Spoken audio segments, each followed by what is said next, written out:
Hello, my fellow Extraordinary Americans. I'm Cosmos Dar, and this is Extraordinary America.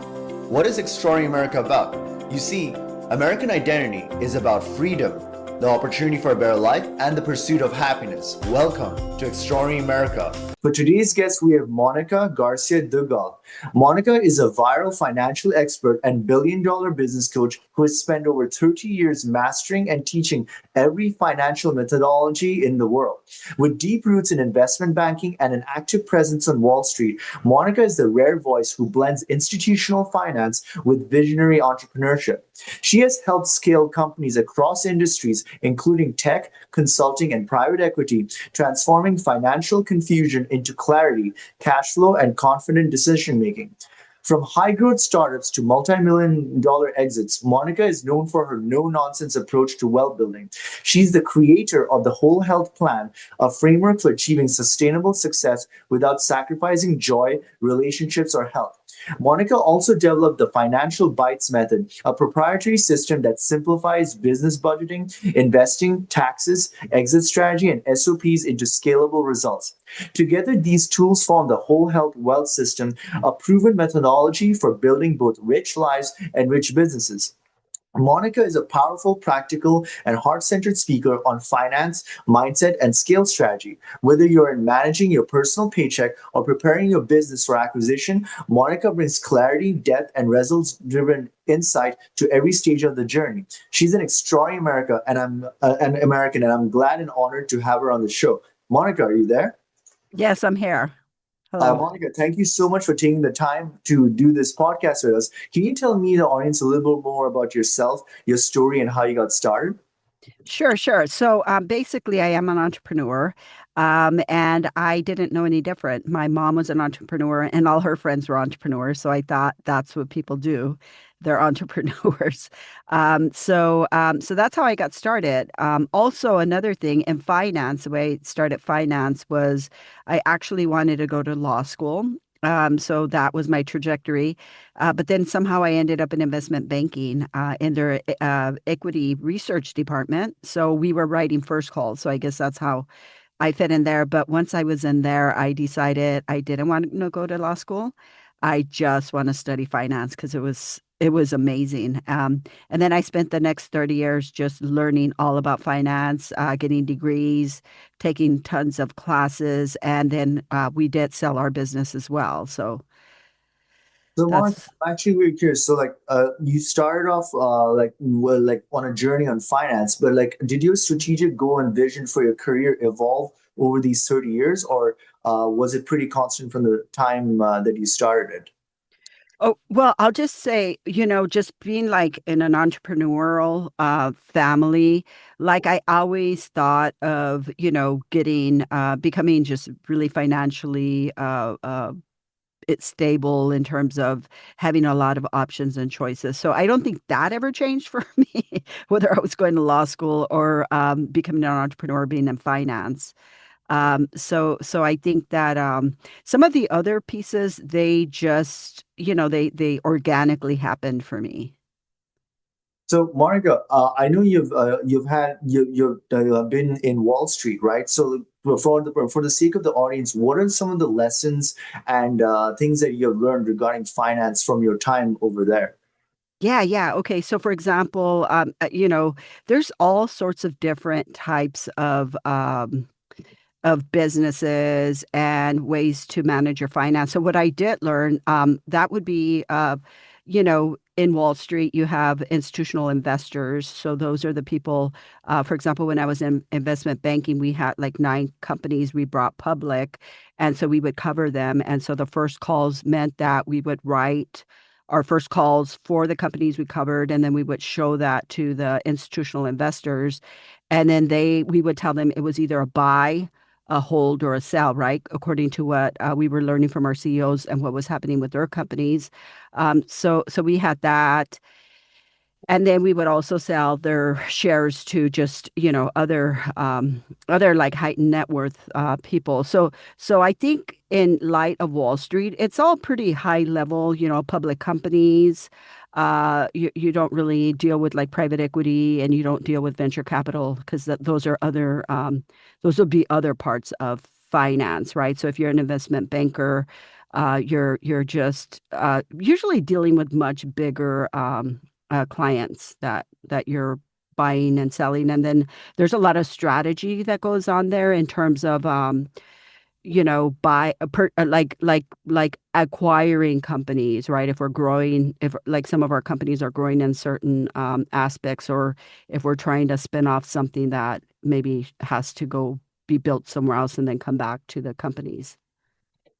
Monica, like for over the years, right, in Hollywood and a lot of a lot of the media, like Wall Street has always been given like a bad rep, like especially with the movies surrounding the 2007 crisis. But I feel like we can learn a lot from like just like the way investing is done by high level firms. Like there's some lessons to learn from every company, I suppose. Yeah, yeah, and I love that you're saying that. Hollywood, you have to be a little careful because, they have to make it entertaining. So a lot of that stuff is definitely extreme.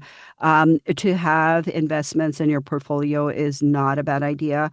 I I do believe in like asset allocation. So like let's say, for example, depending on what somebody's goals are, you can have different vehicles in your portfolio. The other thing to know is a lot of these different sectors, right, are cyclical. So maybe right now this is up and that's down. So I think just getting don't watch the Hollywood stuff because that stuff will, you know. But there's a lot of like podcasts like yours. There's books that you could read, Audible, right? But just to start learning. And then there's the other like a Nerd Wallet if you're just learning, or what else is out there like Yahoo. There's just a lot of ways to consume information that could be helpful to you. There's also another book that I really like. It's called I Will Teach You to Be Rich. That's a great book, and that does a lot in stocks. It goes a little bit deep, and some of the methodology out there I probably don't use myself, but there's some really good stuff. So there's a lot of great information out there, and I think each person is different, but I think each person can do well. And I think the biggest thing you can do to help yourself is just start learning, just start going to different go to different workshops and stuff of this sort to learn. And I do like the Nerd Wallet because they're pretty practical, right? They're pretty practical. So they kind of try to take a lot of just the information out there and then just make it like, look, you can go into these stocks and mutual funds, right? I'm not a big I because I do investing, that's not my favorite, but I know a lot of people go into mutual funds. But if your audience wants something simple, there is the Vanguard S&P 500. Some of these, if you actually the number used to be a lot higher of the amount of money you have to put in. Now it's lower. Something like that, where you're in like an index fund. The fees are not high. Many times mutual funds fees are very high.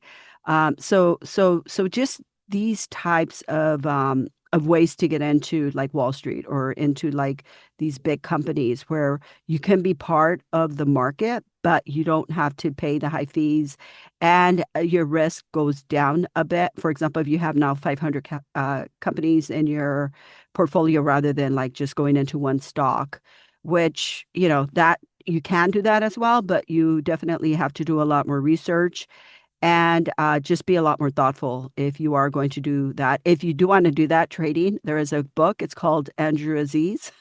He's from Canada, and he teaches people how to day trade. If that is something that your audience would be interested in. Monica, I'm so glad that you're sharing all of this with us. And a continuation of this conversation, I wanted to know, like, for the sake of the audience, like, let's say somebody in the audience wants to learn investing and like to learn how to invest properly and create a portfolio, but they don't really know what are the right resources to look into and all of that. How would they go about doing what is called like smart investing? Yeah. Yeah. So definitely I think you have to start reading and start learning for one.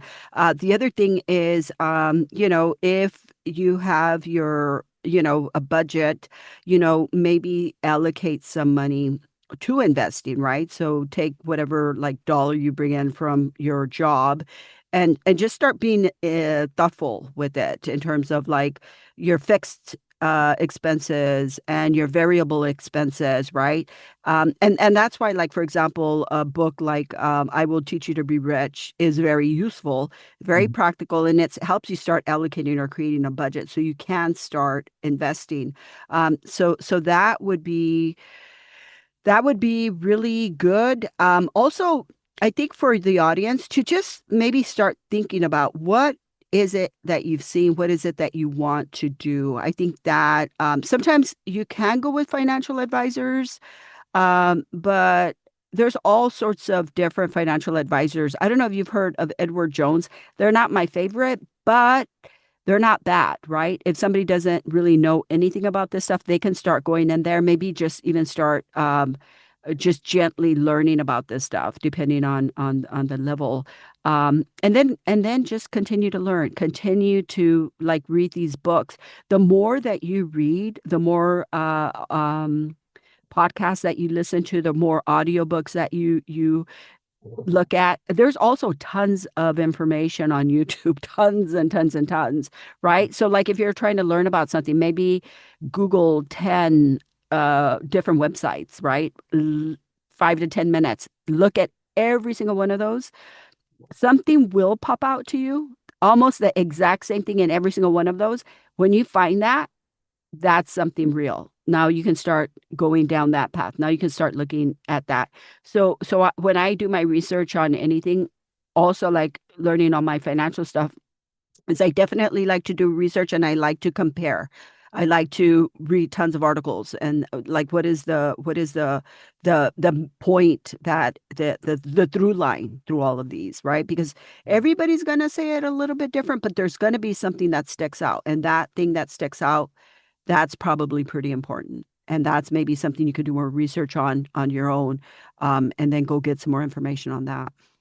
No, man, what you're saying is so practical, Monica. But like, in today's world, there's like too much information, and sometimes that becomes the problem. There's like so much information everywhere. So a lot of people are like, where do I get like the right information, and like Yeah. who to trust?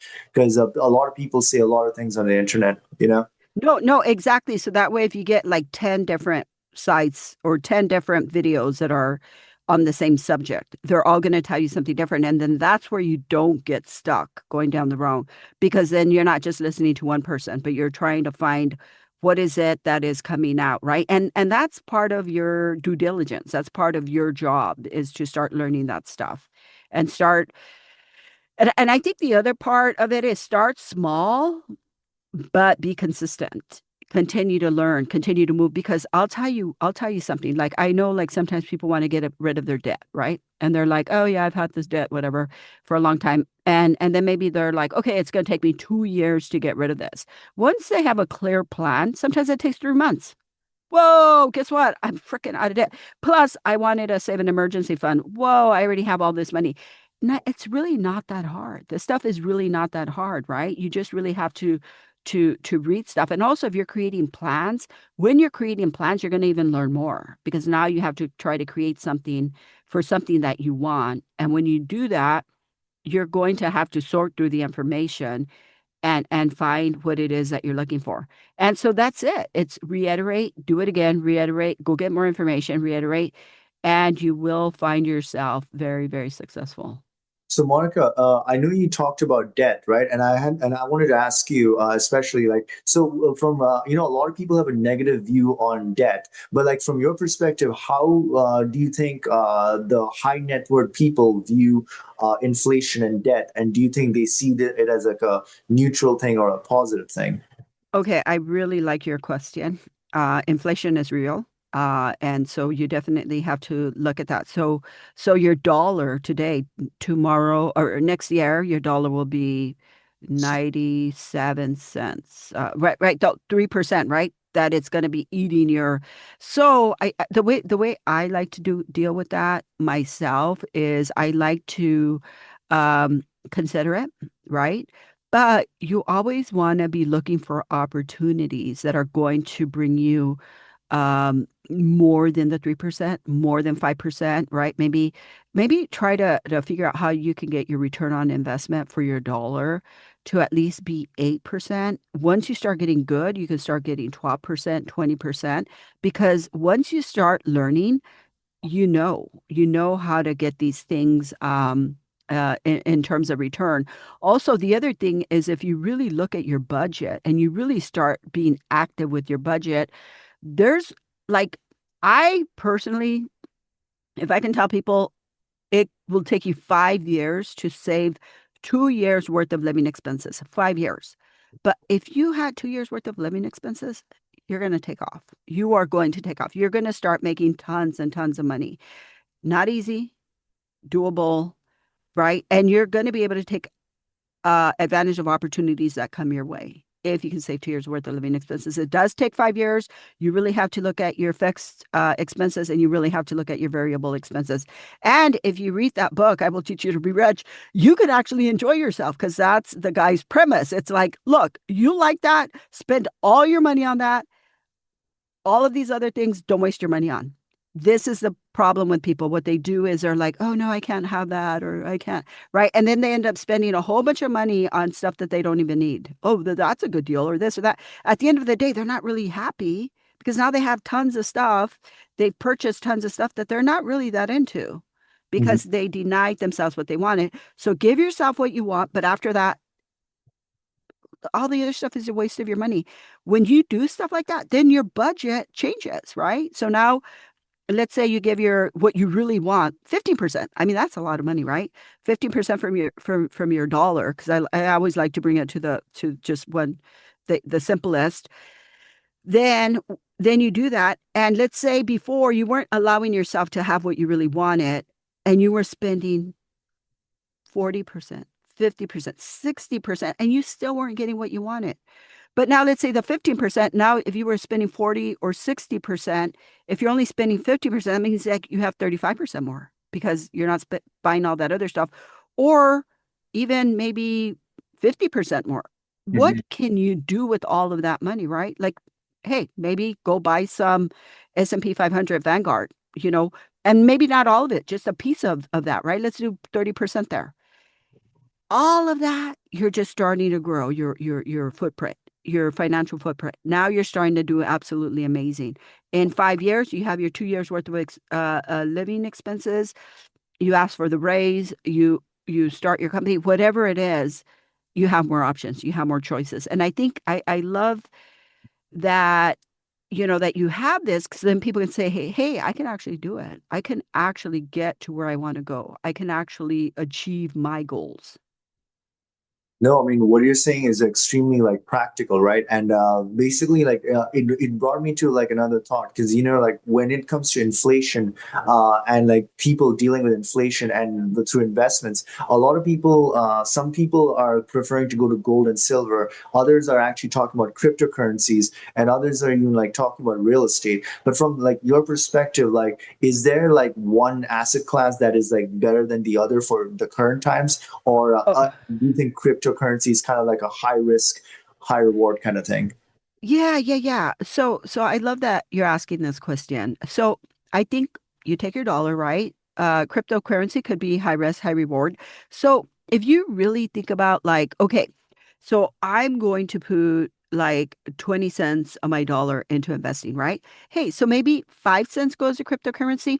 So you know, and then maybe 10 cents goes into real estate, and then another 5 cents goes into Vanguard, right?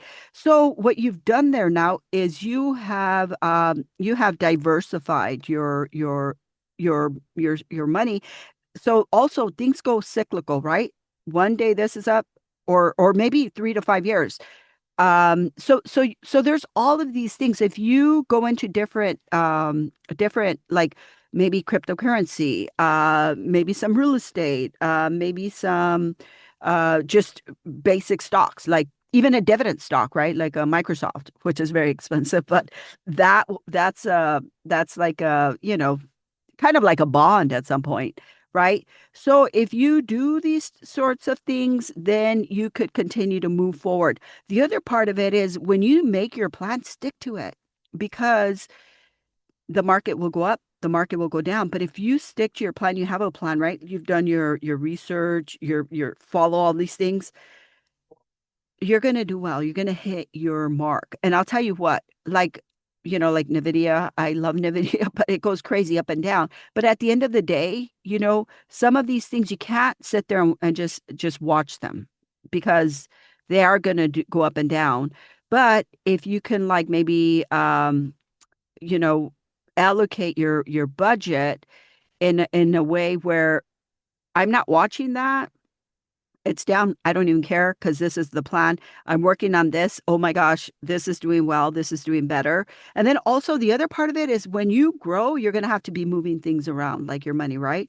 Like let's say, okay, I've already allocated all of this, and this fits well within my portfolio. And then let's say you start making more money, right? Like cryptocurrency, like oh my gosh, that just like shot up, or real estate, like whoa, the prices have just gone up. I have all this equity.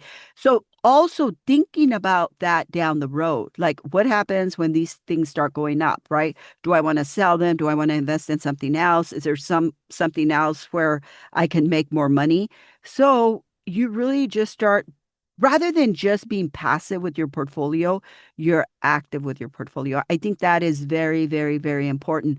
But be careful with that as well. Have your plan because you don't want to be active with your portfolio if the market takes a turn, because then that's just going to mess your whole brain up. Like, oh my God, that's such a bad decision. Reality, most of these things are not bad decisions. The market will go up, the market will go down. Just whatever your game plan is, stick to that. Stick to that. And keep iterating like, okay, now the funds are growing. Now I'm making more money. Where am I going to put that? How am I going to continue to grow this? So Monica, like what you're saying regarding stick to the plan and stick to the game plan is so relevant because like with some portfolio with real estate, gold and silver, most people do that. But with cryptocurrency, there's almost like you feel like there's like a gambling, there's like a gambler's kind of addiction for some people because it just goes up and down so fast. And then like they're looking for the next Bitcoin where there's the new rise in cryptocurrency, and then they put everything, and then a lot of times like it doesn't work out. So do you have like any thoughts on that? Yeah. Yeah, for sure. Like, I don't think you should put everything in anything. Like, I really think you should diversify. And I think that, if you can have your 2 years worth of living expenses, like, I think some of these very stable things, I don't think that it's a bad idea to go into cryptocurrency. And if that's fun, but be responsible. Just put like something like when you go into some of these things, like pretend that you're just giving them the money. Like, okay, because the reality is you may make a lot of money, but then on the other hand, you may lose the money. So be responsible on only putting like, okay, if I lose this, I don't care, right?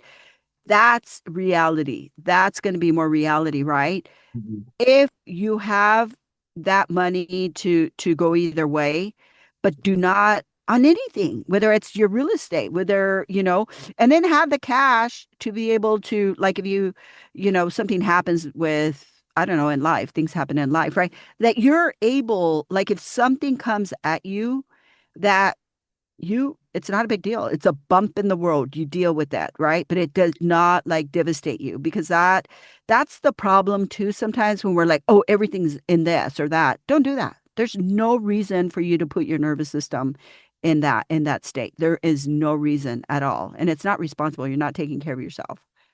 So, Monica, this is on a different note, but like, what do you think are like the right character traits that a successful business owner or an investor should have in order to succeed in the life of business and investing?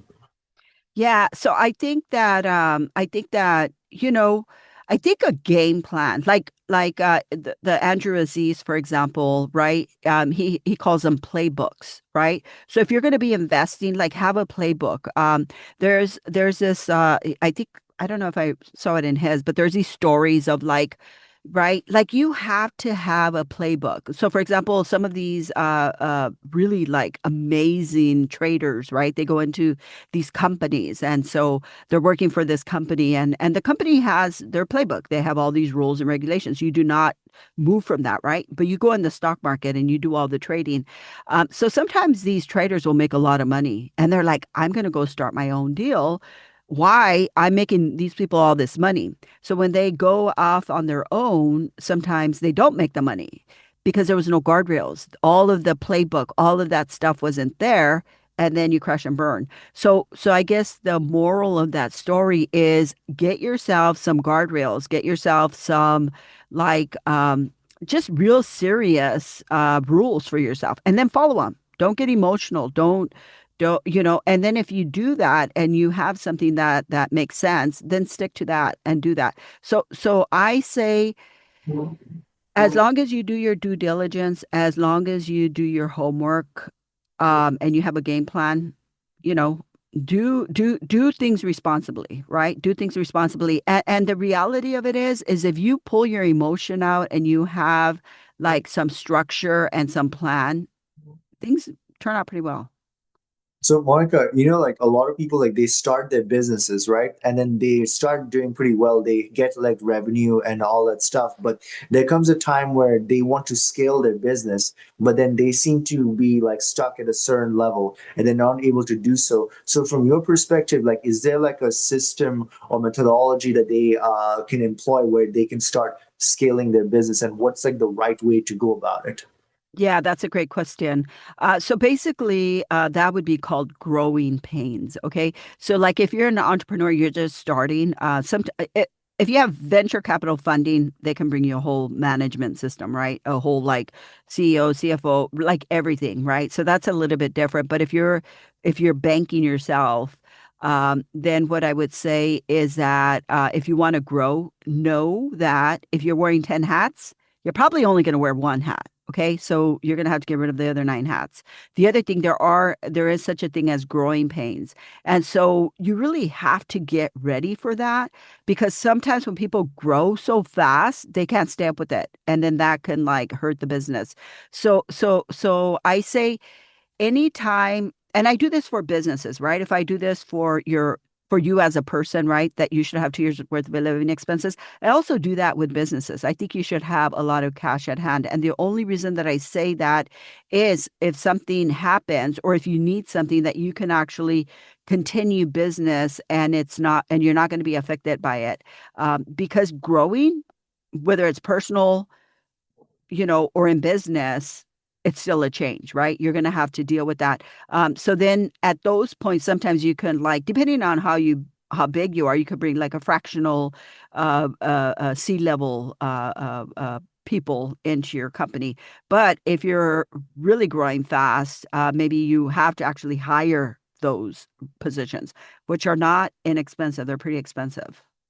So, Monica, like for like somebody that's like making like six figures in their business versus somebody that's like let's say a millionaire or like a multimillionaire, what is like the mindset that the multimillionaires have that people that are in like the middle class or people that have businesses that are making six figures don't have? Yeah, I think systems. I think systems. I think they have the standard operating procedures. They know their cash. Everything's very clean, clear. Um, Exit strategies, right? I mean, they run these things like systems, like they literally do. So I think somebody that's making six figures, if you've put all your time and effort, there's probably things in your business that you haven't taken a look at, right? In a while. Like let's say, depending on how long, right? So I always I use this funny analogy, like for example, like okay, you're going to move tomorrow to another place, and you have not looked in these three closets for like a couple of years or whatever. Are you going to take all of that stuff with you to your new place? Um, Probably not. Uh, Probably not. Okay. So that's the way for a six figure, there's probably a lot of those closets in their so what you do is you have to clean up all of that stuff and you have to create systems. And if you can do that, then you're going to have more clarity on what you're actually going to need to scale and to go bigger. right? And so think about it. If those three closets are part of the 80% of distraction or things that are probably not, they're not really that useful because you're making most of your money from these 20% of things, then if you clean up your space, when you do grow, you have the space to now allow more revenue to come in and more like maybe adding more to a product that you already have, right? Upsells and stuff. Yeah. I mean, yeah, that's true. And I know you mentioned about like exit strategy, right? And what I realized while you're telling me this is that a lot of people like they end up having like they create a business, but they end up being a prisoner of their business. Like they have to personally be there for the business to run. And if they are not there, then the business just like falls apart because like the entire business revolves around them or their personality or something like that. So from your perspective, like how would somebody in advance create like an exit strategy in order to like escape such a fate? Yeah, I love this question. So let's think about this. Whether it's something good or not good, any change, and it's funny because I was just talking to somebody else about this. Like, it doesn't matter who you are, change is going to, it's gonna give you a hiccup, right? Emotionally. So if you're that six-figure person and you want to go to your next level, coaching. Like get some coaching, help them like figure out your blind spots. Like, what is it that you're looking at? Okay, I want to scale. Okay, so what are the like problems that you can foresee? Okay, well, this is going to stress me out, or this or that, or this is what I want. So just even to have like a coach for 3 months to help you like now start seeing that transition, and somebody that is away from your company, right? They're going to come in as an observer and they're going to help you also be an observer. Like you're not in the company. Now you're just looking from the sidelines to your company. One, the other part of it, looking at it from the sidelines, not only you're going to look at your company, but when it grows, right? You're going to see it where it is now and where you want to take it.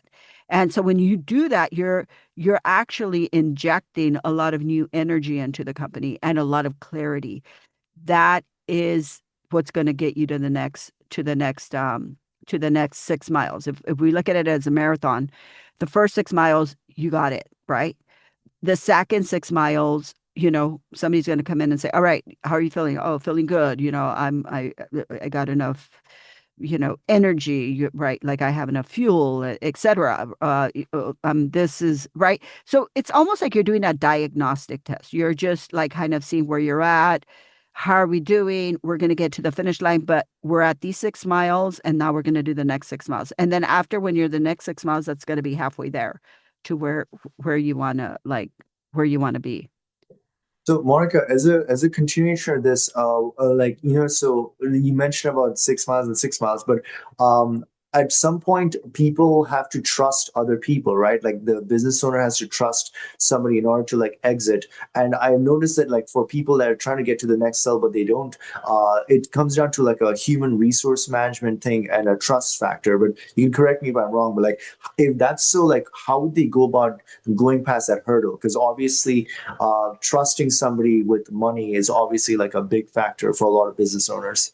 Okay, there's two parts to that. One part is to get the coach because that's going to help you with the mental part. The second part is you got to do your accounting. You got to get your systems in. And that's kind of like a pain, especially when you're just starting out and you're building out. A lot of people don't want to do that. But what you have to understand, and I was just listening to a fractional CFO the other day, and she was talking about like, I don't know, this company had been around for a really long time. They had 300 employees. And so when she went in, she's just like, cleaning up the whole thing, right? So if you could get and that's also part of like building as an exit strategy, right? So if you could get all your financials down, then it's harder for people to take advantage because I think that's the problem with a lot of like founders, right? Like, I know what I'm doing here, but how can I let this person do this stuff? Like, I don't know who they are. What if they, I've heard stories of people like doing weird stuff here, which is it's not untrue. Like it's not untrue. But if you get these systems down, right, and you can kind of see stuff and you could, get a report, that's going to make a difference. So I think I don't think that you're wrong. These people are wrong to worry about this because that's part of why you're successful, right? Because you think about these things. But I do think that if you get your accounting down, right? Like get your accountant and then get a bookkeeper that works with your accountant, right? So the bookkeeper will do your stuff, but they have to send all the information to the accountant. So just to start to get these structures in place is very, very important. And I think that's where the coaching can also help you because maybe you have certain feelings for certain reasons. So those aren't wrong, but it's good to talk it through because maybe some of it is not really founded, or maybe it's something that's not even relevant to you. But to just address it, then you don't have to deal with it. Or you can have, again, guardrails on how to deal with it, right? How you want things done. And I think that communication, even with yourself, is extremely, extremely important. And as you grow, the communication even becomes more important. I mean, I would want the audience to like get this right. Like the one takeaway from our conversation is that wealth is like true wealth is ultimately created by systems, right? And Yes, yes, you have to create the right systems, and yeah, ultimately you also have to delegate to the right people as well. And yeah. like you have like there's no going around that. Like if you are doing everything by yourself, you're just putting yourself in a self-imprisoned, like a self-employed job ultimately, you know? I love that. That's exactly right. That's exactly right. And and so just to get a coach, like I'm ready for this next level. This is what I'm feeling. How do we handle it? How do we move? Because also, I think when you work with coaches, sometimes they can help you like find the right person. Maybe you're thinking, oh, I need this. And then maybe they can help you figure out like exactly who it is that you need. And I think also, maybe going around other entrepreneurs and maybe just sitting down like in these workshops or whatever and kind of listening. Sometimes you'll find out other people are having the exact same problem and how did they deal with it. So I think that also, just attending these workshops and stuff, very helpful. And sometimes we don't have time. It's like I have to run this whole company. How am I going to have time for that? But that's part of you now sticking to your 20% and getting rid of 80%, right? Like what in my business or what am I doing that is part of the distraction, the 80%, and how can I get rid of that? So then I can really focus on the 20%, start going to the workshop, start like maybe attending these classes or whatever it is that's going to help me get to the next step, the next level, to level up, to get. And also I think another thing that would be really important is think about like where you want to end up. Where Mhm. do you want to end up? How much money do you want? And just allow yourself to be successful. Allow yourself to just have that. And then work backwards. Work backwards. And then as you're moving, is this getting me closer to what I want? And if it is, it's a yes. If it's a no, sorry, I don't have time for that. So, Monica, what you're saying is true, but so let's say somebody in this audience wants to like take action on what you just said, and like they want to find like a proper coach and go to like the right workshops. So the thing is, there's like a lot of people that claim to be coaches, but they're not really like credible. So how would they go about finding the right coach and finding the right workshops where they can truly elevate their business to the next level? Yeah, yeah. I think one thing that is really good. I don't know if your audience is on LinkedIn, but there's a lot of great stuff on LinkedIn. There's a lot of like free content that you could get. Also, I think the other thing is like you could even start even that, right? I need help with this, start Googling that on Google. Like, give me 10 coaches that can help me with this, right? And then start like figuring out what are the types of questions I need to ask maybe somebody that I'm considering hiring, right? And then also getting clear on what exactly is it that you're looking for. All of this is hard work, but guess what? It's going to save you money, time, and energy, right? To do your due diligence, right? Like this is the next step, that this is the next place that I want to go. And then also if you do workshops or any other like with other entrepreneurs and just start getting information, sometimes you'll get good leads there as well. So, Monica, I know that you created the whole health wealth system, right? Can you tell me and the audience a little bit more about that and what that is about? Yeah, so basically, it's just for you to just live a really amazing life. So if we think about it, it's not just work. It's not just relationships. It's not just your physical health. It's not just your family. It's not just your spiritual health, right? Like people are a complex they're complex, right? They're individuals. So the idea is that if you're just focusing too much on one thing, maybe some of the other things are going to suffer. So that's where the 20% again comes in, right? Think about like what's most important to you in each part of in each one of these, right? With your job, with your relationships, with your finances, with your you know, spirituality, your education, your career, and then just like find one or two things that are like the top level, right? And then with every part of this, just focus on that. Focus on that.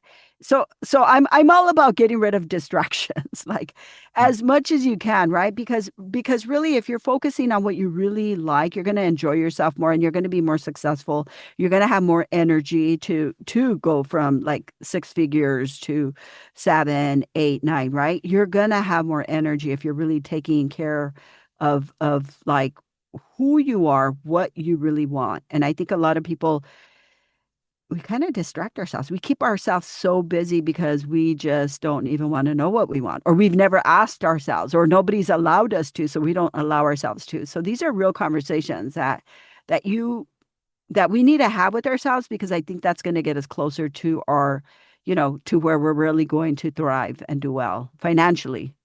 I mean, with technology today and social media, it's very easy to get distracted because there's like so much information pulling you in one direction or the other. So I do believe that we have to know what we truly want out of our life, have a vision, and then go for it, and then cut out all the noise. Exactly, exactly. And it's not bad to do some of these things if you like, but exactly within reason, right? Just maybe cut it down a bit. Like if it's taking up 8 hours of your day or 6 hours of your day, or think about that. Like that could be a lot of your time that you can be doing something else. So, Monica, I also know that you developed the financial bites method, right? It's Can you tell me the audience a little bit more about that and what that's about? Yeah, yeah. Actually, even a lot of your entrepreneurs can use it. So, like, let's say if you do want to do like just kind of taking a look at your business, maybe some pieces of it that you haven't looked at. So, like the budgeting, right? So maybe look at the budget for your business. Oh, wow, I really haven't looked at that, right? You could take a whole month to do that, right? And then do it really gently, like, oh, whatever. At the end of the day, you could come up with something or not. Then look at the investing, right? Do you have cash? Do you have like debt? Like, are you like are all your products or what you're doing, is it really bringing you the money that you're thinking it's bringing you? Or, are you paying for something that you think is really cool and you're actually losing money on it, right? So that would be part of the investing. Also, for part of the investing, it's like, maybe you want to uh, listen to your clients and your clients want another product from you. So you already have them, right? So you want to invest a little bit of your funds there. The next one is taxes. A lot of people don't talk about taxes, or let's say they sell their company and they didn't even think about the taxes. So if that's it and you have a certain amount that you want, you really have to consider that. Also, I think any business should be thinking about that. Have you heard of the book Profit First? Um, no, I haven't. Okay, so that's a really amazing book for entrepreneurs, and that has it has you open up like five accounts: one for profit, one for owner's pay, one for taxes, one for operations. Mhm. So that would be taxes, and then after that, exit strategy. So if like say for some of your founders, right? Like if they pretend like, oh, I'm going to sell this tomorrow, right? Like what would that look like what are the right, like what is it you can do to like, okay, this is going to sell for this amount of money, and this it's going to be ready to sell. So I think that with everything you start, it's always good to have an exit, right? Anything that you do, it's always a good idea to have an exit because that gives you like the holistic view of what you're doing. And finally, systems, your standard operating procedures, those are not easy, but they're not that hard. They're not easy, but once you create them, you have a system in place, right? So if you had to like maybe hire people to do things, it would be very easy for them to pick up and just start working on that. So I basically started the Financial Bites because I've been doing business finance for 30 years. So I just thought, what are all the pieces that you would have to deal with finance or money? And so those are the ones that we came up with. The final one would be debt. It's not in there because it didn't fit in bites, but that's a really important one. Debt. So you know, you, you I don't know of a lot of people that think about things this way, but you can also even be your own bank. So you can actually borrow from yourself and, pay yourself an interest as you would pay a bank.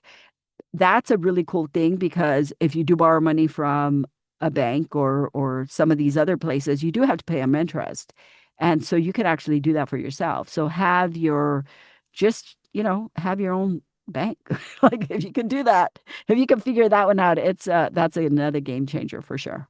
Monica, everything that you're sharing is so awesome. And for the sake of the audience, like, how would the audience connect with you and get to know more about you and your work? And like, let's say if somebody wants to get coaching from you, how would they go about doing so? Yeah. So I'm at www.monicagarciaduggal.com. And I'm also on LinkedIn. So you can definitely reach me at the Monica Garcia Duggal. I can get stuff there. Okay, that is awesome, Monica. And Monica, I'm so glad that you took the time to come on this podcast and share your knowledge, especially about scaling, exiting, and just like investing the right way, because this is stuff that we all need to know. And Exactly. I do hope that you come on this show at a later time. Yeah, that'd be amazing. Thank you so much. I really appreciate you inviting me onto your show. Thank you. No, thank you. And I want to conclude this episode by letting my fellow extraordinary Americans know that, hey, look, there's an extraordinary within each and every one of us, and it's our duty to awaken it and unleash it. Until next time, bye for now. Hey everyone, thank you for watching Extraordinary America. If you like what you see, please do subscribe to our podcast and share it with others. Remember that the best investment that you can make in your lifetime is in your own financial education, for it is knowledge that truly sets us free. Also, remember that inflation is diluting your purchasing power, which in turn increases financial bondage. The practical thing to do is to protect the loss of your purchasing power and invest in precious metals or the right cryptocurrencies. Lastly, never forget that you are an extraordinary American. We'll see you in the next episode. Bye for now.